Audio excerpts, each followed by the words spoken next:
తాకట్టులో ఉన్న బంగారాన్ని విడిపించి ఆ రోజు ఆన్లైన్ ధరకే కొంటుంది కొమ్మూరి గోల్డ్.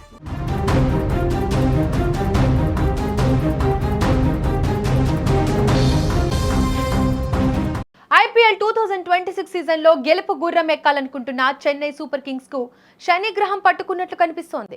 ఒకవైపు వరుస ఓటములు, మరోవైపు కీలక ఆటగాళ్ల గాయాలు ఆ జట్టును ఉక్కిరిబిక్కిరి చేస్తున్నాయి. తాజాగా అందుతున్న సమాచారం ప్రకారం చెన్నై జట్టులో మెరుపులు మెరిపిస్తున్న యువ సంచలనం ఆయుష్ మాత్రే ఈ సీజన్ నుంచి పూర్తిగా తప్పుకొనున్నారు. ఇది కేవలం ఒక ఆటగాడు దూరం కావడం మాత్రమే కాదు, సిఎస్కే ప్లే ఆఫ్స్ ఆశలపై పడుతున్న పెద్ద దెబ్బగా క్రికెట్ విశ్లేషకులు భావిస్తున్నారు.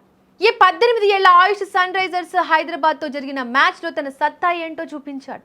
195 పరుగుల భారీ లక్ష్యాన్ని ఛేదించే క్రమంలో ఇంపాక్ట్ ప్లేయర్ గా వచ్చిన ఆయుష్ కేవలం 12 బంతుల్లోనే 30 పరుగులు చేసి స్టేడియంను హోరెత్తించాడు. కానీ అదే మ్యాచ్ అతని పాలిట శాపమైంది.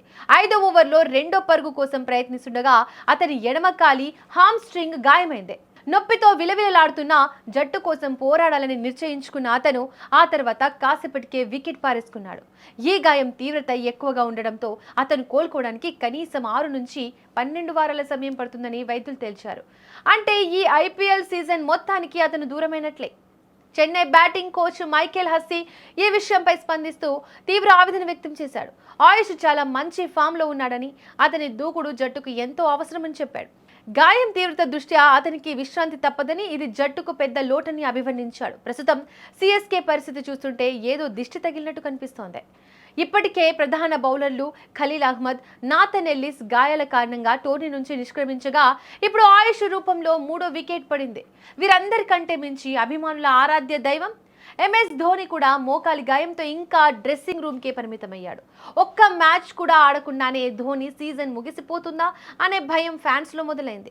ఇప్పటికే పాయింట్ల పట్టికలో 6వ స్థానంలో ఉన్న చెన్నై ఇప్పటి వరకు ఆడిన 6 మ్యాచ్ల్లో కేవలం 2 విజయం సాధించి సన్ రైజర్స్ పై చేతిలో ఉన్న మ్యాచ్ను 10 పరుగుల తేడాతో చేజార్చుకోవడం ఆ జట్టు ఆత్మవిశ్వాసాన్ని దెబ్బతీసింది.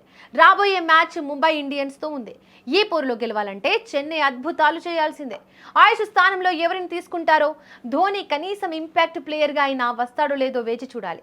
గాయాల గోల వదిలి చెన్నై మళ్ళీ ఎప్పుడు గాడిలో పడుతుందో అని అభిమానులు ఆశగా ఎదురు చూస్తున్నారు.